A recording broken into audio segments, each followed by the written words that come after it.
तो स्वागत है आप सबका मेरे दोबारा से मेरे यूट्यूब चैनल में। तो आज हम पढ़ने जा रहे हैं megaloblastic anaemia. Generally megaloblastic anaemia होता है विटामिन B12 की डिफिशिएंसी से। इसका एक और नाम है साइनोकोबालामाइन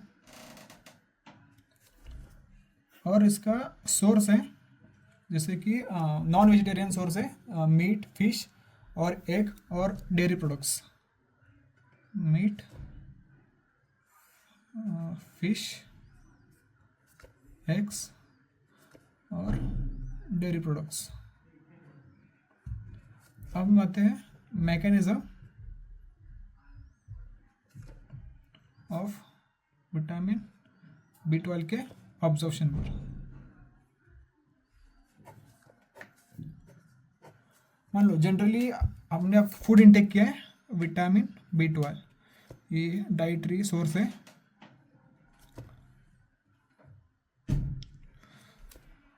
जैसे ही सलाइवरी ग्लैंड में एक एंजाइम प्रोड्यूस करता है हिपैटोकोरिन। अब हिपैटोकोरिन ये सलाइवरी ग्लैंड प्रोड्यूस करता है, प्रोड्यूस बाय सलाइवरी ग्लैंड। अब जैसे ही स्टमक में आएगा ये हिपैटोकोरिन विटामिन B12 से मिलके हिपैटोकोरिन विटामिन B12 कॉम्प्लेक्स बनाएगा। हिपैटोकोरिन विटामिन B12 कॉम्प्लेक्स। अब ये कॉम्प्लेक्स जैसे ही समझो कि प्रोटीएज एंजाइम की मदद से ये स्प्लिट हो जाएगा स्टमक में। प्रोटीएज एंजाइम की मदद से स्प्लिट हो जाएगा। यहाँ पे आया हिपैटोकोरिन और विटामिन B12। आप समझो विटामिन B12 ये आगे जाएगा ड्यूडेनम में स्प्लिट होगा, ये ड्यूडेनम में स्प्लिट होगा। अभी B12 है, B12 आगे जाके इंट्रिंसिक फैक्टर के साथ कंबाइन होगा। इंट्रिंसिक फैक्टर कैसा है? इंट्रिंसिक फैक्टर को बनाया पैराइटल सेल ने, फंडस के पैराइटल सेल ने, स्टमक के, produce by fundus cell of stomach. Parietal cell ने इंस्टिट्यूटिव फैक्टर को बनाया। अब ये बनाएगा vitamin B12 intrinsic factor complex. अब जैसे ही कॉम्प्लेक्स बनाया तो यहाँ पे आया है ट्रांसकोबालामाइन। मतलब ना समझो ये विटामिन B12 इंट्रिंसिक फैक्टर है, वो टर्मिनल ऑफ इलियम में आएगा। टर्मिनल ऑफ इलियम में जैसे ही आएगा तो maximum site of vitamin B12 absorption है। तो मैक्सिमम टर्मिनल ऑफ इलियम में तो maximum site of vitamin B12 absorption होगा।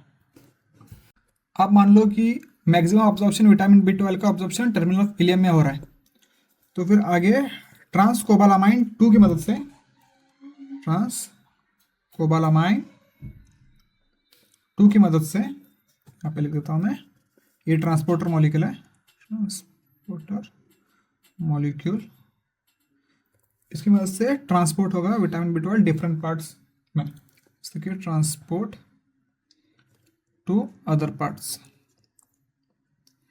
तो इसमें एक और बार हम ठीक से देख सकते हैं। सबसे पहले इसका एक और है, इसका डेली का रिक्वायरमेंट कितना है।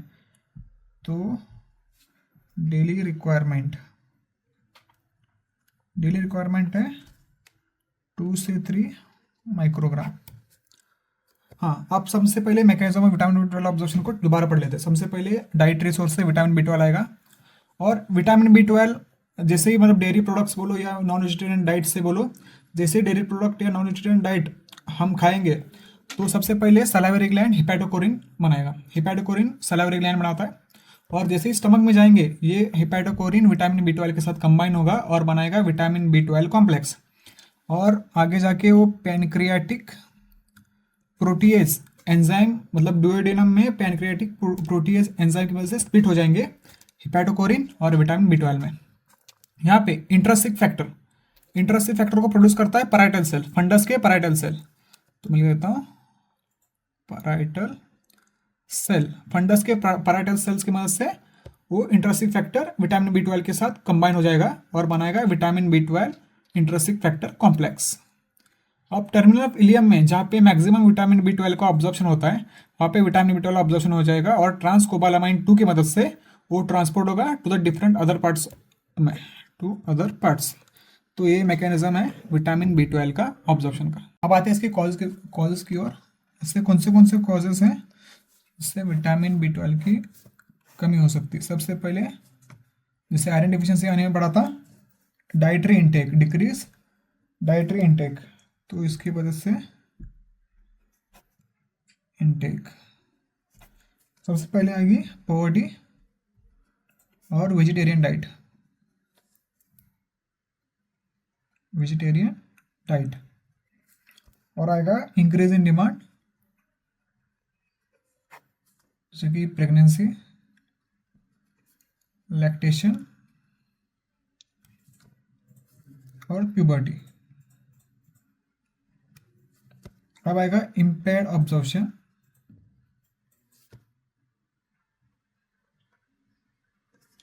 इम्पेयर्ड ऑब्जॉर्प्शन में सबसे पहले मान लो माल ऑब्जॉर्प्शन सिंड्रोम,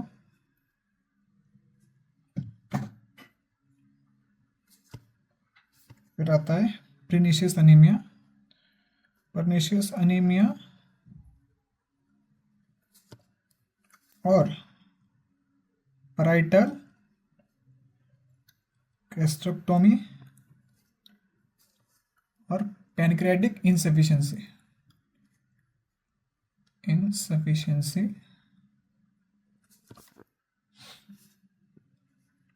और इलियाक रिसेक्शन। तो ये कुछ पॉइंट है जो कि मेनली कॉज को ट्रिगर करते हैं। इसमें इम्पेयर्ड ऑब्जॉर्प्शन में ये माल ऑब्जॉर्प्शन सिंड्रोम, प्रीनिशियस अनीमिया, पैराइटल गैस्ट्रोमी और पैनक्रियाटिक इनसफिशिएंसी और इलियाक रिसेक्शन काफ़ी इंपॉर्टेंट है और INICET एग्जाम में काफ़ी बार पूछे हुए क्वेश्चन है। अब चलते हैं मेनली विटामिन बी 12 का ऐसा काम क्या है बॉडी में। अब जैसे आपने देखा होगा कि आयरन ऑब्जॉर्प्शन में हमने देखा कि आयरन का काम होता है हीम प्रोड्यूस करना, वैसे विटामिन बी 12 का क्या काम है जो कि ना बॉडी में अनीमिया कॉज कर सकता है।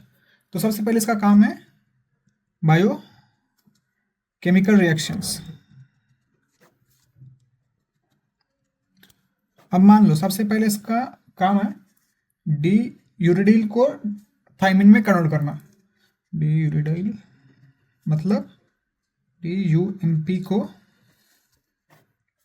विटामिन बी 12 थायमिन में कन्वर्ट करता है।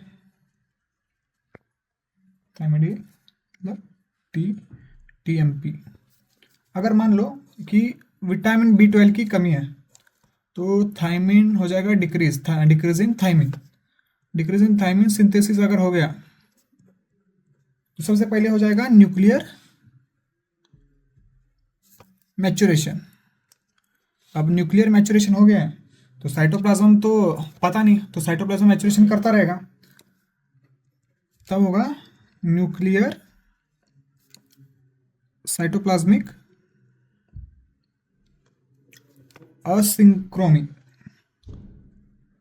असिंक्रोनी हो जाएगा।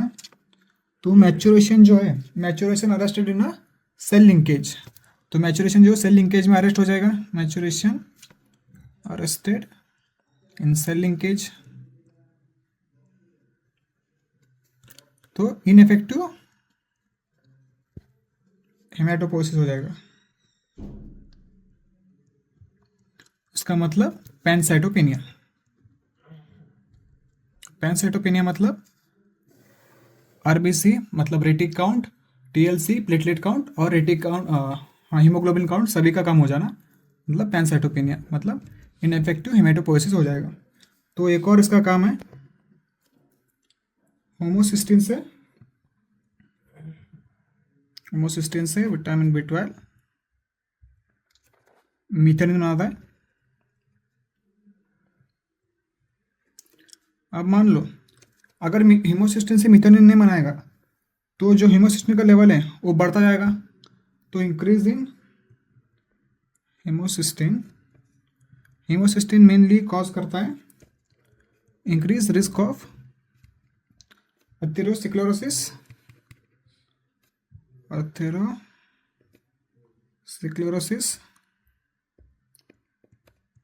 और आर्टेरियल थ्रोम्बोसिस।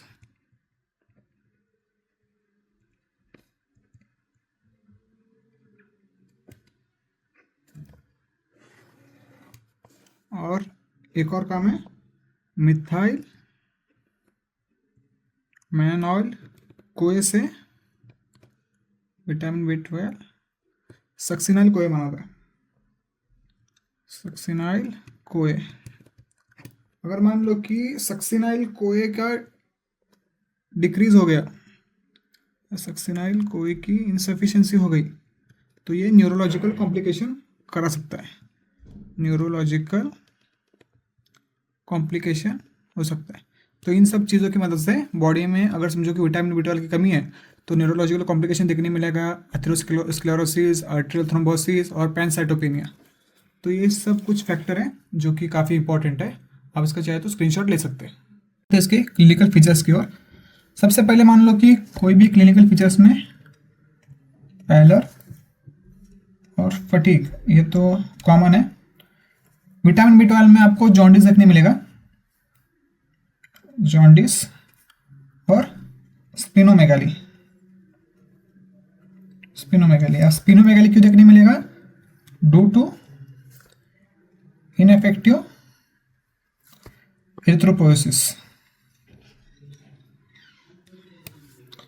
और एक और इसका मेनली कॉमन और इम्पोर्टेंट है न्यूरोलॉजिकल कॉम्प्लिकेशन। तो जैसे सक्सेनाइल कोई के डिफिशियंसी से होगा न्यूरोलॉजिकल कॉम्प्लिकेशन होता है sub acute combined degeneration of spinal cord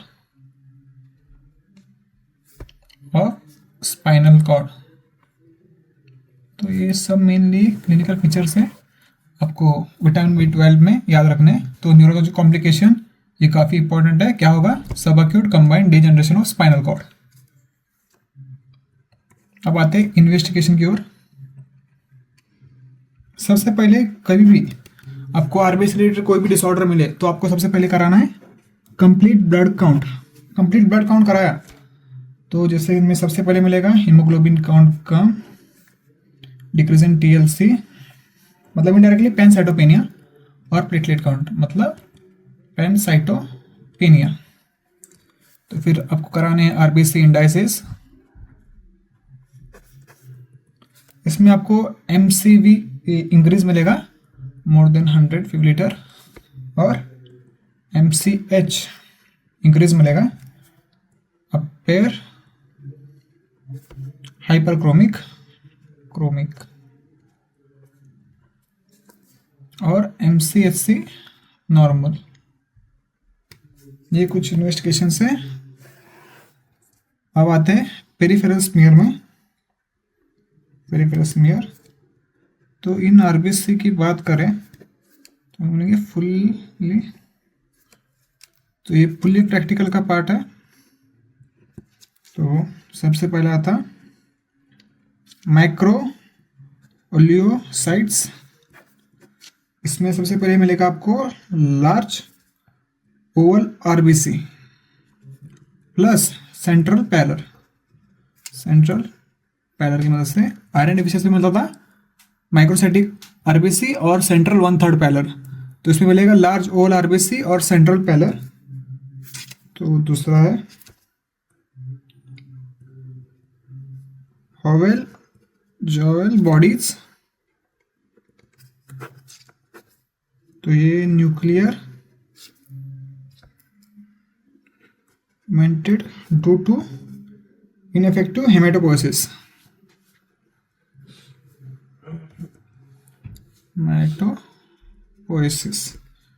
और आपको मिलेगा फाइन बेसोफिलिक स्टिपलिंग। आगे सिट्रोप्लास्टिक एनीमिया हमने देखा था, उसमें मिलता है कोर बेसोफिलिक स्टिफनिंग। इसमें मिलेगा अपने को फाइन बेसोफिलिक स्टिफनिंग मतलब fine bluish dots in RBC. और अन्य मिलेगा अपने को कैबॉट रिंग्स, ये काफी इंपॉर्टेंट है, बी रिंग शेप्ड। तो ये जनरली होता है found by microtubules, found by microtubules. तो ये इन्वेस्टिगेशन का प्रोसेस है, इसका एक स्क्रीनशॉट ले लीजिए आप। अब देखो इन डब्ल्यूबीसी में क्या मिलेगा, हमको मिलेंगे हाइपर सेगमेंटेड न्यूट्रोफिल, जैसे कि हाइपर सेगमेंटेड न्यूट्रोफिल्स। सबसे पहले मान लो कि ना 5 या 5 से भी ज़्यादा न्यूट्रोफिल है विथ 5 लोब्स, मतलब 5 से ज़्यादा न्यूट्रोफिल है 5 लोब के साथ, न्यूट्रोफिल्स विथ मोर देन 5 या 5 लोब्स के साथ, या सिंगल न्यूट्रोफिल है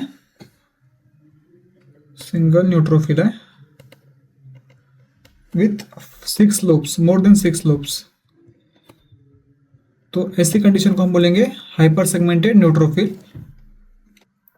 अब हाइपर सेगमेंटेड न्यूट्रोफिल पढ़ लिया है, मतलब एक और इसमें कंडीशन आपने कभी सुना है कि hypo segmented neutrophil. Hypo segmented neutrophil में मोनली न्यूट्रोफिल के 2 लोब होते हैं और इसको स्पीडोफाइलर हेमेट सेल इन माइलोप्लास्टिक एनीमिया में होता है, जनरली माइलोप्लास्टिक सिंड्रोम में। तो ये होता है हाइपो सेगमेंटेड न्यूट्रोफिल 2 लोब के साथ होता है, जनरली किसमें देखने में मिलता है, स्यूडोफाइलर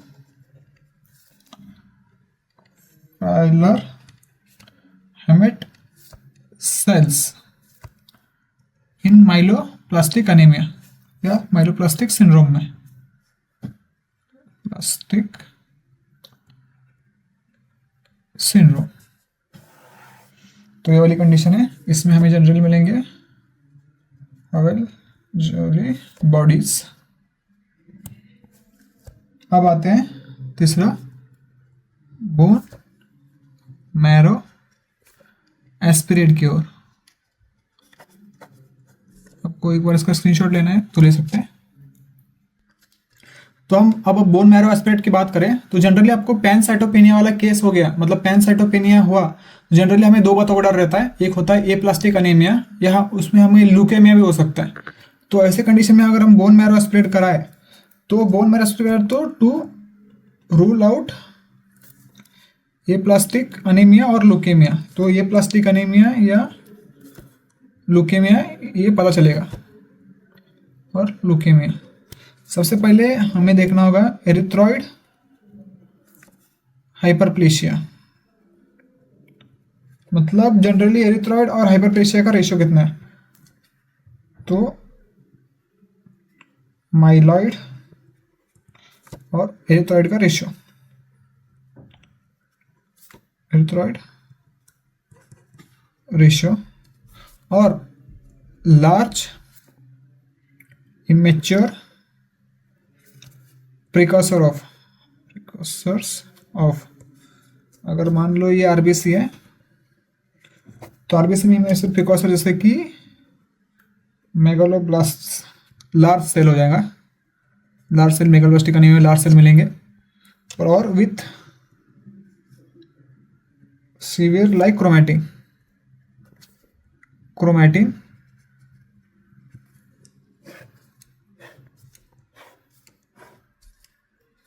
डब्ल्यूबीसी में हमें जाइंट मेटामाइलोसाइट मिलेंगे, जाइंट मेटामाइलोसाइट, और प्लेटलेट में मिलेगा जाइंट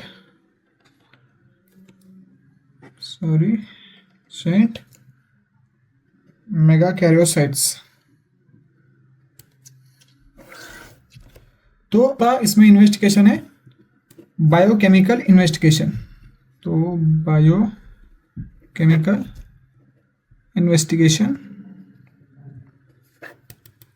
इन्वेस्टिगेशन में हम बात करें, सबसे पहले इसमें हमें बायोकेमिकल इन्वेस्टिगेशन करना होगा, जैसे कि इसमें हमें मिलेगा विटामिन B12 की, ऐसे करना पड़ेगा विटामिन B12 ऑन, ऐसे सबसे पहले हमें मिलेगा सीरम हीमोसिस्टिन का लेवल ज़्यादा मिलेगा, और सीरम मिथाइल मेलाइल कोए का सीरम ज़्यादा मिलेगा, जैसे कि इंक्रीज इन सीरम हीमोसिस्टिन लेवल्स और सीरम मिथाइल मेनालॉयल कोए, इसका सीरम लेवल ज़्यादा मिलेगा और इंक्रीज इन सीरम LDH, ये ड्यू टू द इनएफेक्टिव एरिथ्रोपोएसिस। और इनएफेक्टिव एरिथ्रोपोएसिस की वजह से रेटिक काउंट जो है वो भी कम हो जाएगा पैनसाइटोपेनिया की वजह से। रेटिकुलोसाइट काउंट डिक्रीज हो जाएगा due to general bone marrow aspirate या सप्रेशन बोलो। जनरलाइज बोन मैरो सप्रेशन किस में होता है? ए प्लास्टिक अनीमिया में होता है। हमने इसका ए प्लास्टिक अनीमिया का पूरा वीडियो डिटेल में बनाया, आप हमारे प्लेलिस्ट में जाके चेक कर सकते हो। अब आते हैं ट्रीटमेंट की ओर। क्या क्या ट्रीटमेंट हो सकते हैं जो हम दे सकते हैं? सबसे पहले समझो कि ना इसको हमें रेटिकुलोसाइट काउंट बढ़ाने होंगे, या जो सप्लीमेंट विथ विटामिन B12 के टैबलेट्स देने हैं, या इंट्रामस्कुलर इंजेक्शन देना है। अगर मान लो कोई पेशेंट आता है कि उसको मेनली उसको प्रेफर करना है कि जो डाइटरी रिच फूड ले, जैसे विटामिन रिच फूड लेने, जैसे कि फिश बोलो, एग बोलो, मीट बोलो, तो यही लिखना है। सबसे पहले लेना है अपने को associated with increase reticulocyte count, reticulocyte count, या increase in dietary intake of food rich in vitamin B12 जैसे कि एग्स और मीट। और सप्लीमेंट लेने हैं विटामिन B12 के, supplementation with vitamin B12 tablets और intramuscular injection, intramuscular injection of vitamin B12। तो ये कुछ ट्रीटमेंट है। इसके आगे हम पढ़ेंगे फोलिक एसिड की डिफिशिएंसी। अब आते हैं फोलिक एसिड की डिफिशिएंसी पे। मेनली फोलिक एसिड, इसका मेनली सोर्स क्या है? इसका मेनली सोर्स है ग्रीन लीफी वेजिटेबल्स, और विटामिन B12 का सोर्स था नॉन वेजिटेरियन डाइट। तो सोर्स के में जैसे कि हम मान लीजिए इसकी ग्रीन लीफ वेजिटेबल्स, स्पिनिच हो गया, ब्रोकली हो गई, एक्सेट्रा एक्सेट्रा। और इसका साइट ऑफ ऑब्जर्वेशन है जुजेनम, और इसका मेनली ये पाया जाता है अल्कोहल के पेशेंट्स में। एक और बायोकेमिस्ट्री में फोलिक एसिड की डिफिशिएंसी हो गई तो एक और सिंड्रोम के बारे में बताया, तो उस सिंड्रोम का पता होगा आपको। सबसे पहले हम उसके बारे में आगे बात करते हैं। सबसे पहले सोर्स, हाँ, सबसे पहले फोलिक एसिड की वजह से एक और होता है न्यूरल ट्यूब डिफेक्ट। तो हाँ, सोर्स जैसे कि ग्रीन लीफी वेजिटेबल्स और स्पिनच और ब्रोकली एक्सेट्रा। साइड इसका मेनली ऑब्जर्वेशन वाला जिजेनम और जनरली डिफिशिएंट इन अल्कोहलिक। इसका मेनली एक डिफिशिएंसी में एक सिंड्रोम होता है, उसका नाम है न्यूरल ट्यूब डिफेक्ट। ये विटामिन के चैप्टर में पढ़ा होगा फोलिक एसिड की डिफिशिएंसी में बायोकेमिस्ट्री में। तो ये कुछ बेसिक पॉइंट है, इसको याद रखना। अब आता है यहाँ पे कंसेप्ट की ओर। मेनली समझो कि ना ये सेम एज विटामिन B12 जैसा ही है, बस इसमें न्यूरोलॉजिकल कॉम्प्लिकेशन है वो हमें देखने नहीं मिलेंगे। अगर मान लो कि न्यूरोलॉजिकल कॉम्प्लिकेशन है, एक में विटामिन B12 की डिफिशिएंसी है, उसको न्यूरोलॉजिकल कॉम्प्लिकेशन हो गया, अब आप उसको फोलिक एसिड के टैबलेट दे रहे हो, तो क्या उसका क्या होगा उसमें? तो इसमें सबसे पहले हो जाएगा उसका जो अनीमिया है वो तो सुधर जाएगा, पर जो न्यूरोलॉजिकल कॉम्प्लिकेशन वाला केस है तो और वर्स हो जाएगा, क्योंकि ड्यू टू द सक्सिनल कोए की डिफिशिएंसी। मान लो कि ना इसमें ना मेनली होता है कि ना फोलेट में माइलिनेशन में इन्वॉल्व नहीं होता है, और ना सक्सिनल कोए जो है, जो विटामिन B12 है, वो माइलिनेशन में या माइलिन शीथ में काफ़ी इन्वॉल्व होता है। तो इसलिए ये चीज़ें हमें देखने मिलेंगी। देखो कि same as in vitamin B12 deficiency, neurological complications. बस इसमें न्यूरोलॉजिकल कॉम्प्लिकेशन हमें देखने नहीं मिलेंगे। जैसे कि अगर फोलेट की बात करें, folate not involve in myelination, ये माइलिनेशन में इन्वॉल्व नहीं है, और माइलिन शीथ में विटामिन B12 इन्वॉल्व है। समझो कि ये फोलेट के सप्लीमेंट है, फोलेट सप्लीमेंट इन vitamin B12, sorry vitamin B12 की डिफिशियंसी में हमने फोलेट एसिड के टैबलेट दे दिए। सबसे पहले इनमें दो कॉम्प्लिकेशन देखने मिलेंगी। एक, जिसका अनीमिया है वो इम्प्रूव होगा, अनीमिया इम्प्रूव्स, बट जो न्यूरोलॉजिकल कॉम्प्लिकेशन है, न्यूरोलॉजिकल सिम्टम्स वो और बिगड़ जाएंगे, worsen, due to the succinyl CoA की डिफिशियंसी की वजह से, सक्सिनाइल कोए डिफिशियंसी। तो मेनली ये कंसेप्ट आपको याद रखना है और काफ़ी इंपॉर्टेंट है। आप इसका स्क्रीनशॉट चाहिए तो ले सकते हैं। अब आते हैं प्रीनिशियस अनीमिया की ओर। अब प्रीनिशियस अनीमिया में सबसे पहले ये ऑटो इम्यून डिसीज है। ये टाइप 2 हाइपर सेंसिटिविटी रिएक्शंस की ओर से आता है, मतलब type 2 hyper sensitivity reaction antibody mediated है। इसके एंटीबॉडी में इन्वॉल्व करे तो सबसे पहले टाइप 1 एंटीबॉडी में, जैसे कि ब्लॉकिंग में आता है binding of vitamin B12 to intrinsic factor. अगर टाइप 2 देखें हम तो एंटीबॉडी में समझो कि binding of vitamin B12 to intrinsic factor complex जो कि इलियक रिसेप्टर में होता है, और टाइप 3 एंटी पैराइटल सेल्स जो इंट्रिंसिक फैक्टर के सिंथेसिस को डिक्रीज करता है, विटामिन B12 के अब्जॉर्प्शन को। तो इसी को हमें लिखना है, ये आता है समझो ऑटो इम्यून डिसीज, मेनली है टाइप 2 हाइपर सेंसिटिविटी रिएक्शन।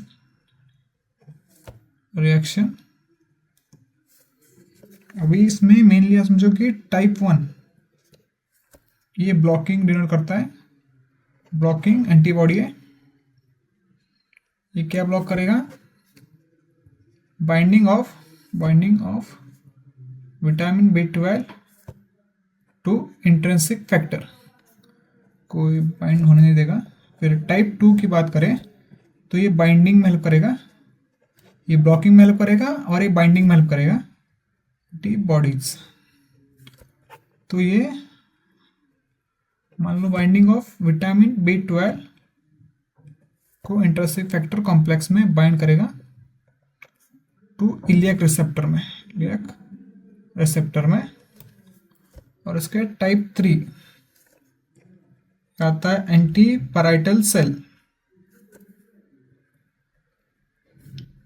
और ये करेगा इंट्रिंसिक फैक्टर सिंथेसिस और डिक्रीज करेगा विटामिन B12 के अब्जॉर्प्शन को।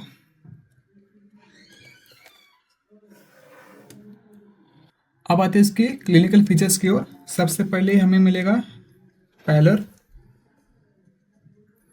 फटीग, और इसमें मेनली मिलेगा बीफ टंग जैसा अपीयरेंस मिलेगा, मतलब बीफी टंग, ये मिलेगा बीफी टंग में। और एट्रोपिक ग्लॉसाइटिस हमें पल्मोनरी सिंड्रोम में दिख चुके हैं। और एक है इसमें फंडिक ग्लैंड एट्रोपी मिलेगी। तो सबसे पहले इसमें ऑटोइम्यून डिसऑर्डर होने का रिस्क भी होता है, तो जैसे कि रिस्क ऑफ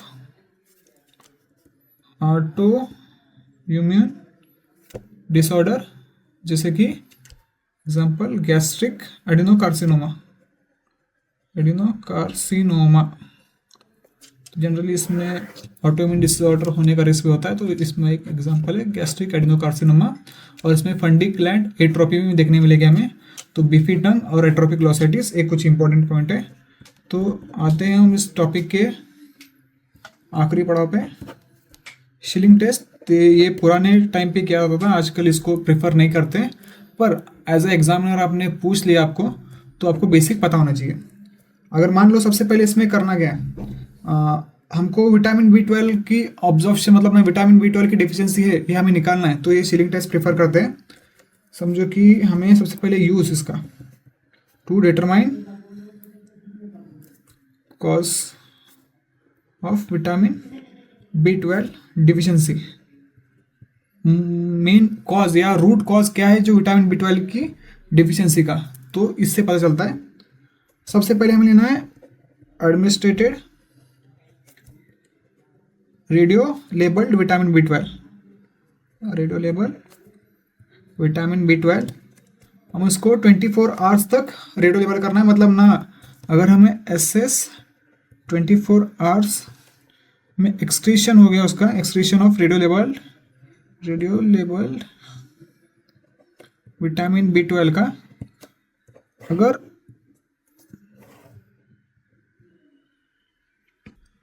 अगर ये 8% से कम है, एक्सक्रीशन 8% से कम है, तो ये केस नॉर्मल है। अगर ये 8% से इसका ज़्यादा एक्सक्रीशन इसका निकल गया, तो ये विटामिन B12 की डिफिशियंसी है। तो विटामिन B12 की डिफिशियंसी है। आपको पता होगा जैसे कि विटामिन B12 हो गया, तो सबसे पहले इसमें मेनली दो कॉज हो जाएंगे। एक हो जाएगा पेरिनिशियस